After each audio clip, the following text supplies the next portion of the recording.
নমস্কার, good morning সকলকে। তো আমি তো ঘুম থেকে উঠে পড়েছি, আর আজকে হলো শনিবার।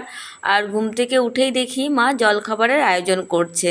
অ্যাকচুয়ালি আগের দিন রাতে আমাদের কিছু বাটার নান করা হয়েছিল, সেগুলোরই কিছু মানে আটা মাখাগুলো থেকে গেছিলো।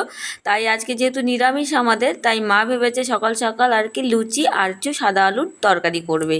তো মা ইতিমধ্যে কিন্তু বসিয়ে দিয়েছে এবং আলুর তরকারিটা করেও নিয়েছে। তাই আমাকে বললো তুই ফ্রেশ হয়ে এসে আর কি লুচিটা ভেজে দে।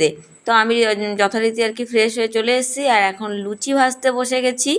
আর সত্যি কথা বলতে শনিবার আর মঙ্গলবার নিরামিষ হয়, নিরামিষের দিনে একদমই ভাত খেতে ইচ্ছা করে না। মানে যাই করো না কেন, সেই তো নিরামিষই খেতে হয় বলুন। তার জন্য সকালে যদি এই ধরনের খাবার হয়, তাহলে কিন্তু মনটা বেশ ভালো হয়ে যায়।